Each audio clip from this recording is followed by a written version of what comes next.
هدف اساسی جلسه مجلس کمیته اجرایی مرکزی حزب خلقی دموکراتی تاجیکستان از آن عبارت بود که طبق روزنامه مجلس یکم مسئله این گزارشی شنیدن گزارش معاون اول رئیس حزب خلقی دموکراتی تاجیکستان سفر سفروف در مورد فعالیت سالانه و همچنین از دوره انتخابات گذشته پارلمان از سال 2010 تا امروز تحلیل و نتیجه گیری عبارت بود. یک مسئله دیگر این معین کردن روز انجمن نوبتی ما که انجمن 12 حزب خلقی دموکراتی تاجیکستان باشد در طبق قراری که تصمیم گرفته شد، قراری که قبول کرده شد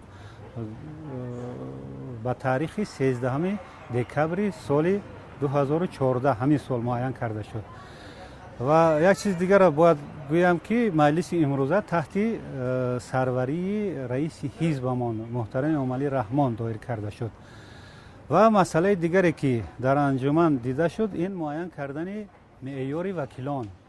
طبق قرار مجلس امروزه معیار وکیلان به انجمن و انجمن نوبتی حزب خلقی دموکراتی تاجیکستان طبق قرار مجلس کمیته اجرایی مرکزی از 203 نفر اعضای حزب یک نفر وکیل مقرر کرده شد.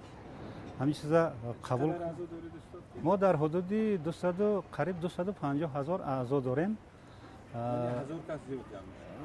در حدود 1000 کس و جای انجمن ما همچنین مقرر کرده شد کاخ وحدت، تالار کاخ وحدت که ما در اونجا اجاره میشنیم.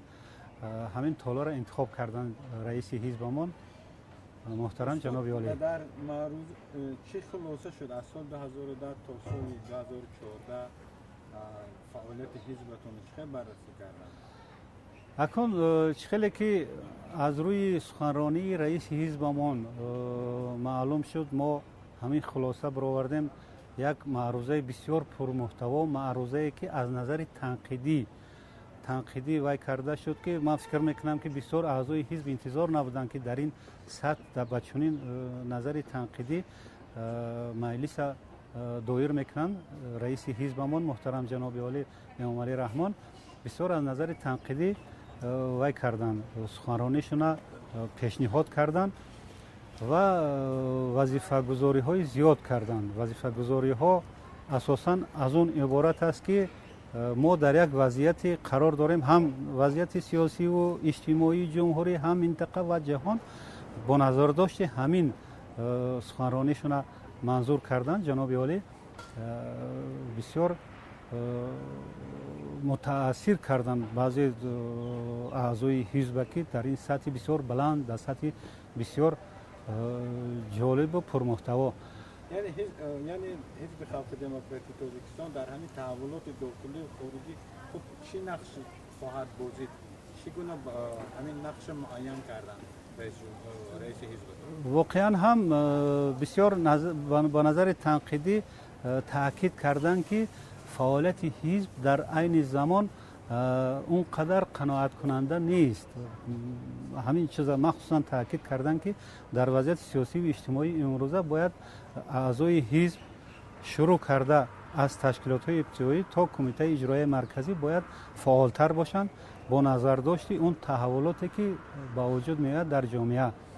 با نظر داشت همین وای کردن، مخصوصا تاکید کردن در مورد اون که وابسته به گرایشی، تاکید کردن به گرایش جوانان به حزب و حرکت‌های ممنوع، حزب حرکت‌های غیر قانونی.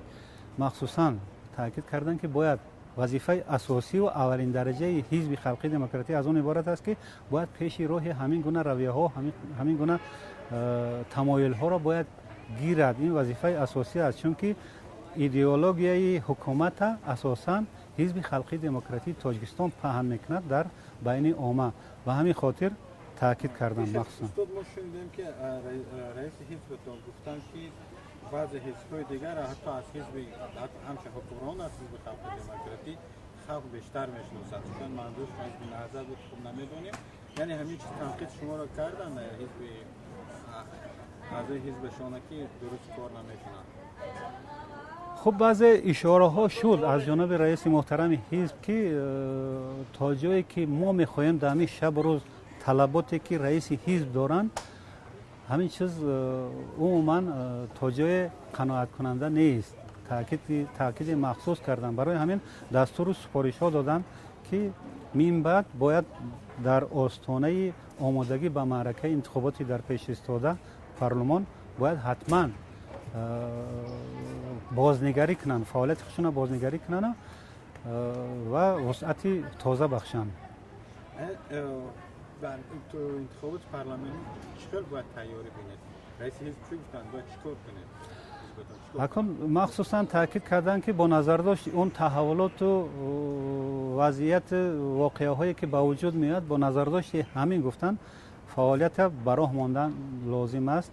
از شکل و اسلوب نوی تبلیغات و تشویقات عموما شکل نوی تکنولوژی های کاربری باید استفاده کنند. از جمله گفتن که از اسلوب خانه به خانه، کوچه به کوچه تبلیغ و تشویقات باید براه مانند. و چیز دیگر را تاکید کردن که در مورد پیشبری نامزدها مخصوصا گفتن که باید ما بیشتر به اون نامزدهای اعتبار کنیم، اون نامزدهای را پیشبری کنیم که سطحی عموما در جامعه آبرو دارند، در جامعه یک نفوذ دارند و اعتباری خاصه دارند. همین نفرها را باید ما پیشبری کنیم. و چیز دیگری که تاکید کردن این است که جوانان باید جوانان و زنان در صفهای عموما در پارلمان مملکت عموما در دیگر واحدهای عموما ساختارهای نمایندگی حکومت محلی باید زیادتر باشند. یعنی غیر حزبی های هم پیشنهاد میکنند حزب شما؟ بله، در برنامه حزب ما در مورد حزبیت اونقدر اعتبار زیاد داده نمیشود، چون که همه ما نماینده تمام خود را عموما حزب خلقی دموکراتی تاجیکستان خود را نماینده تمام مردم تاجیکستان و میکند اعلان می‌دارد و عموما اعتراف میکند. به همین خاطر ما حتما از غیر حزبیان، نمایندگان غیر حزبی هم استفاده میکنند در مورد پیشبری و ساختارهای نمایندگی. خودتون از صحبت رئیس حزب چی در خاطرتون استاد؟ چی گرفته؟ من یک چیز برداشتم که واقعا هم جناب عالی از نیروی بزرگی حزب خلقی دموکراتی، اون واحد سیاسی که رهبریش به عهده دارند، باوری و اعتماد قوی دارند که ما یک ساختار بسیار قوی با انتخابات ها آماده هستیم و میتونیم که در انتخابات ها اشتراک کنیم و موفق هم شویم. نگران هستند که مثلا این انتخابات آینده حزب‌های دیگر کنکورنسی و رقابت سخت‌تر ایجاد میکنن برای حزب خلق دموکراتی؟ اکنون در مورد نگرانی راستی نگرانی قطعی احساس کرده نمی شود، چون که ما یک نیروی بسیار هم بزرگ جامعه هستیم. حتی یک تاکید وی هم کردن جناب عالی که حزب خلقی دموکراتی تاجیکستان این یک نیروی هست که پیشبرنده سیاست حکومت است. این یعنی معنی اون دارد که ما یک نیروی قوی و حل کننده جامعه هستیم.